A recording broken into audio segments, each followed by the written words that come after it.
Hello, welcome back. I'm gonna probably go like tumble down like a rage spiral as I talk about The Handmaid's Tale. I have been meaning to watch The Handmaid's Tale for so long, and I finally started watching it, so I'm like way behind. I think I've just gotten into season two because I did do some major binging of season one this past week, and just getting into season two. I have read the book, and I did read the book relatively recently. It was kind of a struggle. Like, I think, when was it? Oh, yeah, last year I was going on vacation and I was going on a cruise. I went on a cruise by myself. I know, shocking. And my whole plan was I wanted to sit and read on the deck. I just wanted to look at the ocean and read and not talk to anyone and eat. And that's pretty much what I did. So, but the thing is, I really wanted to read The Handmaid's Tale. I don't, is it the or the show is the. I don't know why I want to call it Anyway, um, and for some reason I couldn't get the book or I couldn't get the book in time for the cruise. So I ended up reading that book about from that guy who had the brothel at a gas station in Hollywood, supposedly a true story, and now that new show Hollywood I think is based off of that book. So I was reading that book instead of The Handmaid's Tale. And then I also started reading 12 Habits of Highly Effective People. But anyway, I didn't quite get as much reading done on the cruise as I wanted to. But anyway, cruise was awesome. So I finally got to read the book. And I did like it, obviously. And I am a fool for dystopian fiction. I like it when it's fiction. And so I read the book recently enough, from watching the show. So I do remember the book pretty well. And it was kind of interesting how and I don't mean this in a negative way, but in the book it starts out, I guess one would call it slow. Not a lot of things happen for a big chunk of the book. And by things, I mean, the action and progression and stuff. A lot of it is kind of establishing sort of describing how things were before and then establishing the new order, establishing the setting, explaining the new order and how things are now and stuff. And then things start happening where, the commander starts inviting. Oh yeah, I guess there's going to be spoilers. Except since I'm also behind on the show, you're probably all way ahead of me. But if you haven't seen the show at all, I guess this would be a little bit spoilerific. So the commander, starts seeing her outside of the ceremony, and they go to the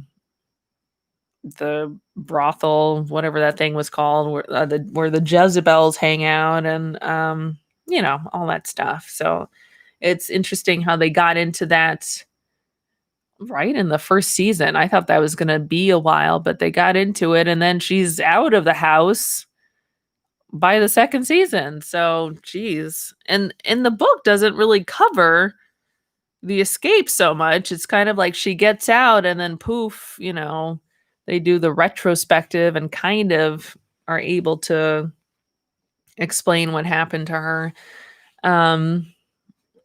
But yeah, I guess we're gonna get a whole season of her escaping and stuff. I don't know. I have no idea. I'm pretty unspoiled in a lot of ways, luckily, so I'm not quite sure what's going on.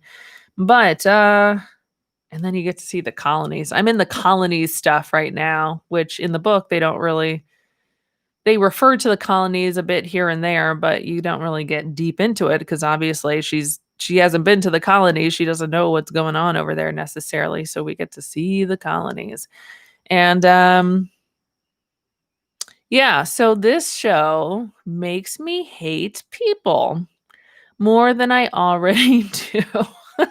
I kind of had to stop watching it because, like I said, I binged it. I binged the first season, got pretty well into the second season, and I was it was fucking me up mentally.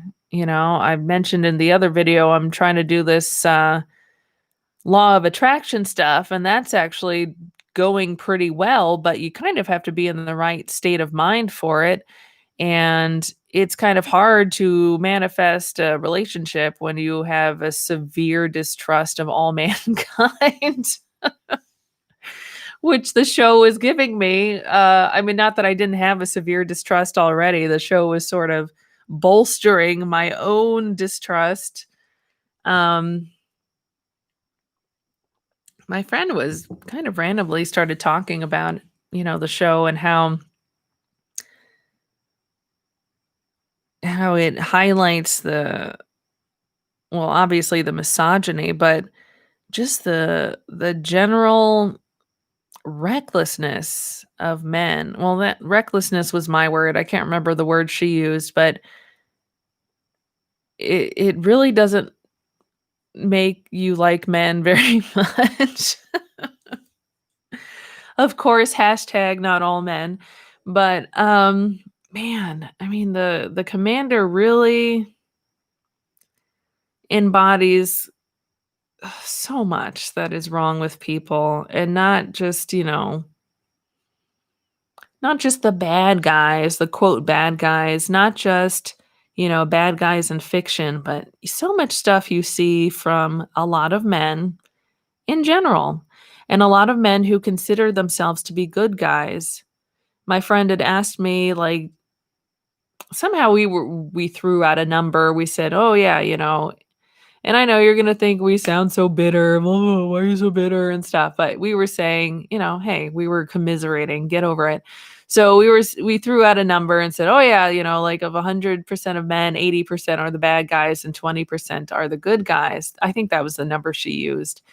And, I won't venture to say whether I think she's incorrect or not, but that was the number we were using. And she said she had asked about two of my exes, and one of them, the was someone I was going to marry, who I was engaged to, and the other person is somebody who who I've referred to in other videos as the android, because he's very beautiful to look at, and there's just, not saying there's nothing going on inside, but the emotional synapses aren't all firing. And no, I'm not saying he's, like, got Asperger's or anything, like, there's just, I would say, I dare say it's trauma that somehow burnt out a lot of his, the android's, mechanisms and, wiring, so he can't quite feel things, or won't let himself feel things that other people do. Anyway, she had asked about those 2.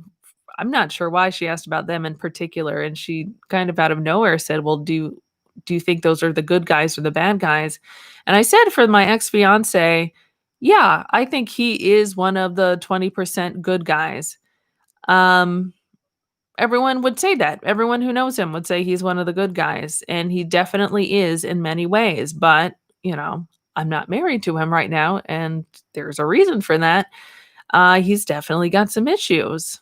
And, I understand the issues. I understand why he has them. A lot of them have to do with childhood issues, and I get it. The problem is he doesn't quite know he has the issues and doesn't quite want to accept that he has the issues. So if you don't believe something is there, you're not going to work on it. So he's probably doing some of the same shit to his current girlfriend that he did to me.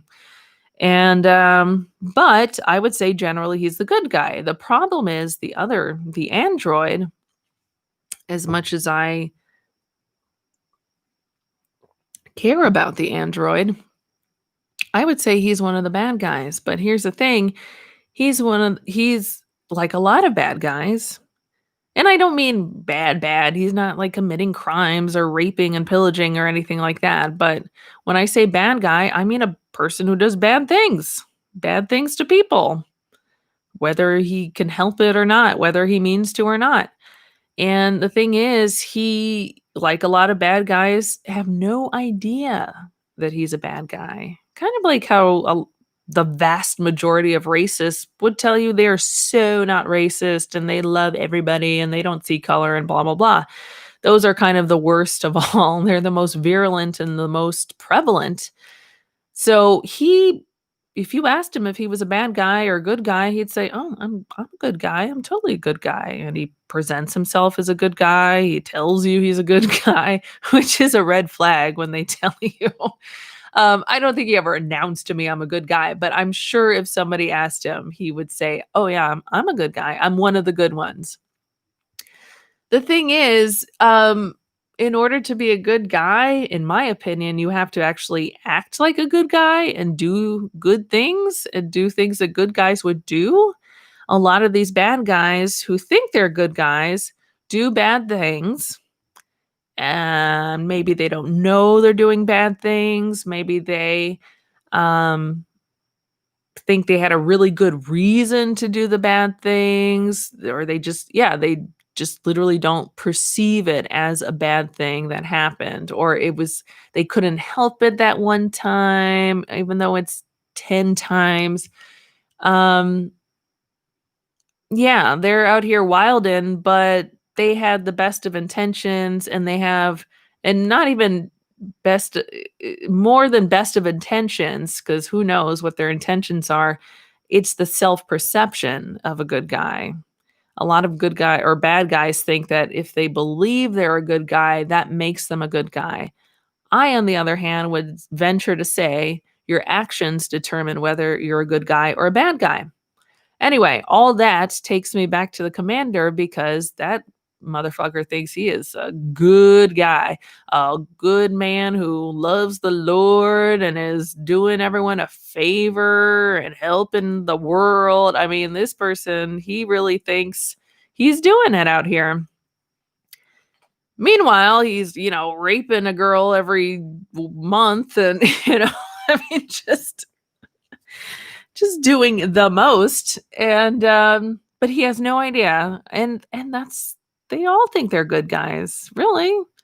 There's so few people out here who I mean, once in a while, yeah, there's that guy who says, "Yeah, I'm a bad guy, and I'm bad," and blah, blah, blah, who wants to announce to the world how bad they are, but, and you can see them coming, and if you like bad boys, there you go, you can scurry off with them and be bad and get your heart broken and all that good stuff. But it's these bad guys, dressed as good guys that's where the problem is. And so, yeah, I mean, oh man, the commander is a whole video in itself, in himself. Just a bad guy. Nice to look at, pretty nice to look at. It's kind of funny to me how, Serena and the commander are this sort of pretty fascist couple. Um I think in the book, Serena's more, in the book, she's a televangelist, so I'm picturing more of like a Jan Crouch kind of person, that lady with the big cotton candy pink hair. Not quite that bad, but like a little more garish and not so much attractive, but definitely has the decoration to attempt to be attractive. But no, Serena's a babe, and so is, well, Commander I don't know if he does it for me so much, but he's not terrible to look at. But, yeah, so different to me than I thought they would be, compared to the book. Um, and, they've got their own little fascist love story going on. I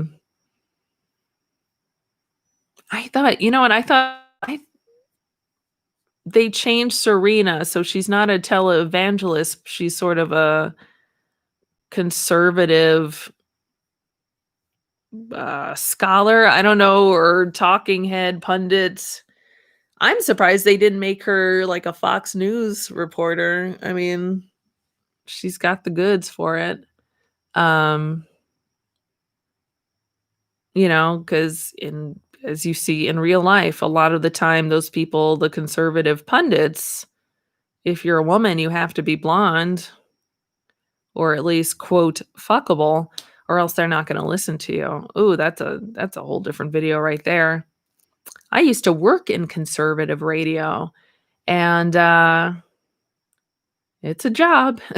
And, uh, and it's so funny. The So at the time, I won't go into all those details.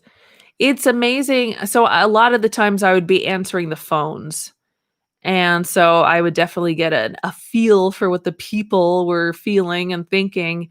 And it was amazing how angry men would get by a woman who not only disagreed with them, but to add insult to injury, a woman who was not attractive to them. I'm not sure what was worse, that the woman, I'm thinking of certain women in local politics in particular that we talked about a lot. I'm not sure what was more offensive, whether they had drastically different views, liberal views, or that they were unattractive. It seemed like it was like I don't remember us talking very much about women who were attractive conventionally. Let me emphasize conventionally. I'm not sure. I don't remember talking about a lot of like liberal attractive women like what's her name? Well, she wasn't around when I was in conservative radio. That's probably a whole other I can't imagine the things they're saying about her. But yeah, I mean, the women that we were talking about were not, conventionally attractive, and they were very strident, as they should be. I loved them. They were very, vocal about things and their beliefs and stuff. And, God forbid you should care about people and people of color and things like that. And oh my God, these men would call in and just be enraged and not so I mean, partially about what they were saying, but also like, she's fat and like how she's going around like that, having thoughts and expressing them and being fat at the same time. Like they were horrified that these women had like the gall to be unattractive to these men and have an opinion that was different from theirs. So yeah, like, at the very least, you have to be attractive, and, so that's why there's that weird thing where, like, the pundits are not, they don't let just any old person, spew their conservative stuff. They have to be a Barbie while doing it. And, yeah, so that's why I'm surprised Serena wasn't, she was as intellectual as they made her and not, on TV like the book version of Serena was. And, on the TV show, Serena's, was writing the laws and things like that. So at least she had some intellect, I guess. Anyway, so but yeah, I mean, back to the commander. What a fucking mess. But no, I mean, he illustrates so much of the carelessness I see in people, and a lot of the carelessness I see of people who don't get it. I mean, to put it simply, he doesn't I don't think he realizes that the handmaid, that June is well, I mean, I guess he does realize she's at a disadvantage, but he thinks it's for her own good. But, he sort of tries to play around with her and flirt with her and stuff, not realizing that if she were to, reject his advances or not flirt back or whatever, that, she's, to the colonies or whatever. Um, he doesn't get it. He doesn't realize that she's in danger, that she's enslaved, and he's trying to have this sort of cute little flirtatious girlfriend-boyfriend thing with her, not realizing it's against her will. And there's a lot of that where there are people who don't realize that they have a privilege and they try to interact with the unprivileged as if there was no difference in hierarchy and, not really giving a thought to the consequences that their actions would have on the other person's livelihood or if not life. There's this idea, of women just being so, why are women so protective? Why won't women just give me their phone number? Why won't she just sleep with me? Um, or, when women, and Lord knows I've done this, where a guy has asked for my number and I don't feel comfortable saying, no, I'd rather not. I give some other kind of excuse, like, I don't have a phone right now, or I don't have a phone at all. Oh my God. I said that to someone once and then my phone started ringing. And, or, you have to say, I have a boyfriend, or, you can't just say, no, I'm not interested, because not every time, obviously, but there is that possibility you will be murdered. And, the number one killer of women is men. It's not, I don't think it's cancer. I think it's literally men killing women.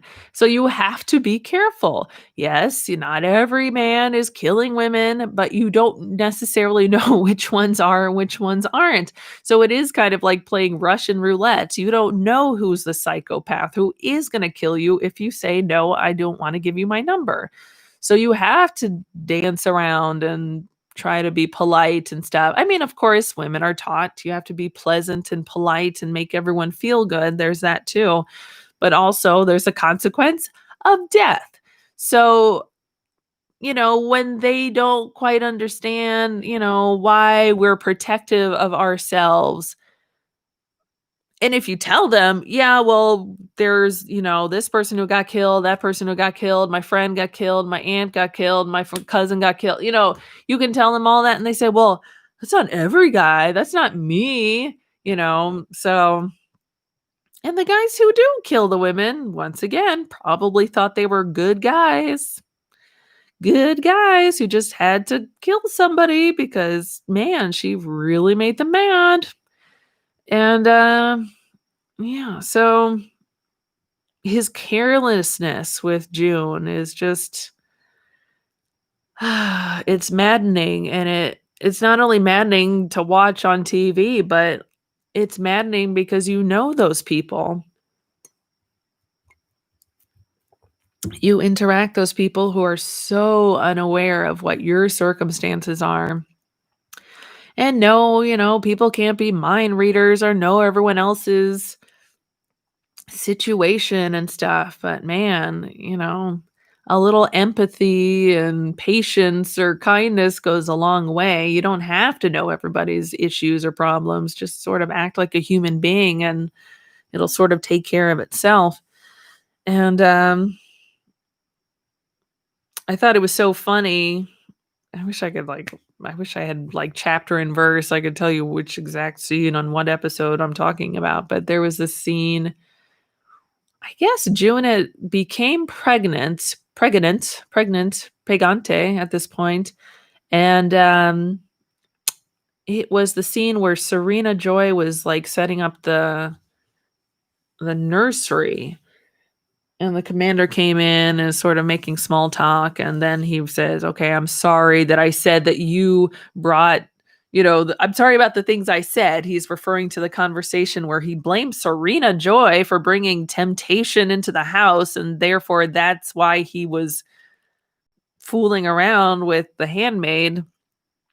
I'm not exactly sure what temptation he was referring to. The fact that, like, she brought her vagina into the house with her, or like they had sex or something. I don't know what he was referring to, or bringing the handmaid. That was temptation that she brought in. I don't know.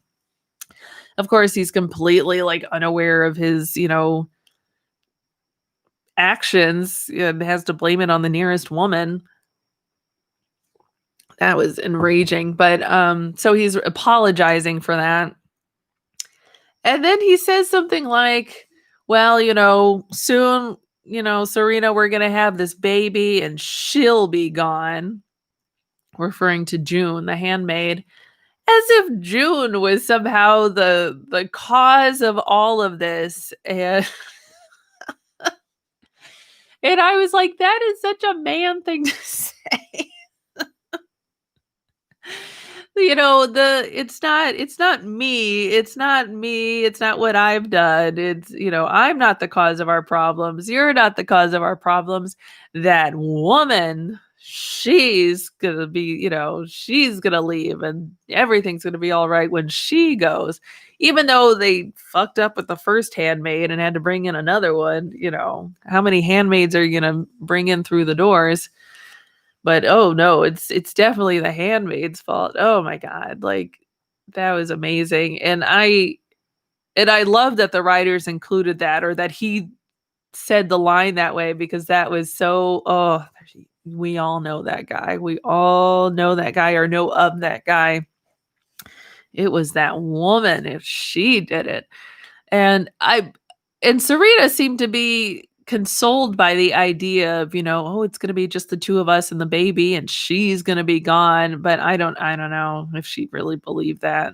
I don't know, it seemed like she did. That need to blame the other woman, that is so peculiar to me. Ugh, such a strange situation. Um, but yeah, I mean, really any sexual relationship June has at this point, I mean, I can't help but look at it as like a prison situation. I guess the rule is if you're in prison, I guess usually when we're speaking of women in prison, if anyone has sex with you, I don't mean like fellow prisoners, although I think anytime you're imprisoned, literally, and you are having sex, there's always some weird sort of power dynamic, or you're under duress or something like that. And so even with Nick and June, it's like, yeah, technically they're both sort of pawns in this situation, but he still does have an advantage over her. And so, basically he can say no to her, but she can't say no to him without the possibility of her being killed or excommunicated or whatever, sent off to the colonies. So technically there is a differential in power there, and that makes the relationship kind of suspect. So, yeah, Nick is better than the commander, but that's still a little questionable in itself. I mean, basically, with any situation, if you're questioning if there's an issue there, just look at it the reversed.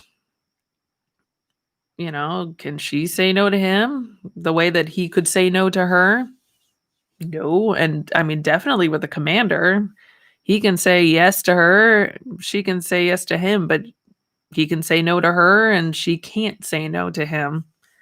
So, whenever you're unclear about a differential or a situation, reverse the roles and see if it still works, and that's your answer.